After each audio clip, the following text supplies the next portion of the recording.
പാകിസ്ഥാനിലെ സ്ഫോടനത്തിൽ 3 പോലീസുകാർ കൊല്ലപ്പെട്ടു. ഇരട്ട സ്ഫോടനം ഖൈബർ പഖ്തുൻഖ പ്രവിശ്യയിൽ. ഭീകരരെ വധിച്ചെന്ന് പാക് സൈന്യം.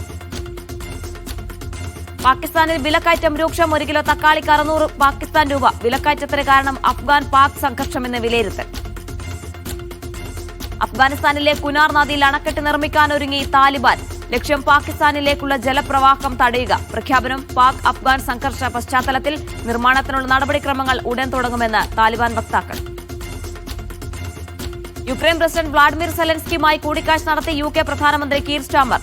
റഷ്യൻ പ്രസിഡന്റ് വ്ളാഡിമിർ പുടിൻ സമാധാനത്തെക്കുറിച്ച് ഗൌരവത്തോടെ ചിന്തിക്കുന്നയാളെന്ന് തോന്നുന്നില്ലെന്ന് സ്റ്റാർമർ. യുക്രൈനിന്റെ വ്യോമ പ്രതിരോധ സംവിധാനം ശക്തിപ്പെടുത്തുമെന്നും പ്രഖ്യാപനം. അമേരിക്കയുമായി വ്യാപാര ചർച്ചകൾ പുനരാരംഭിക്കാൻ തയ്യാറാണെന്ന് കാനഡ.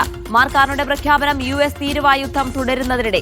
കയറ്റുമതി കുറഞ്ഞത് കാനഡയുടെ സമ്പദ് വ്യവസ്ഥയെ ബാധിക്കുന്നുണ്ടെന്ന് വിലയിരുത്തൽ. കരീബിയൻ കടലിൽ കപ്പൽ ആക്രമിച്ചെന്ന US. കപ്പലിൽ ഉണ്ടായിരുന്ന 6 പേർ കൊല്ലപ്പെട്ടു. ആക്രമണം മയക്കുമരുന്ന് കള്ളക്കടത്തുകാരുടെ കപ്പലെന്ന് ആരോപിച്ച്.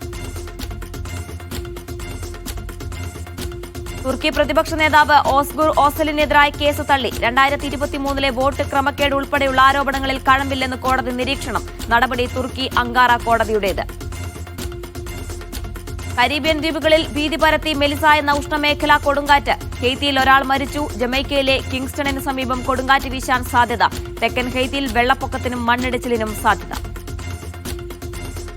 പടിഞ്ഞാറൻ തുർക്കിയിൽ അഭയാർത്ഥികൾ സഞ്ചരിച്ച ബോട്ട് മുങ്ങി 14 മരണം. 2 പേരെ കാണാതായി. അപകടം ഗ്രീസിനും തുർക്കിക്കുമിടയിലുള്ള ഈജിയൻ കടലിൽ.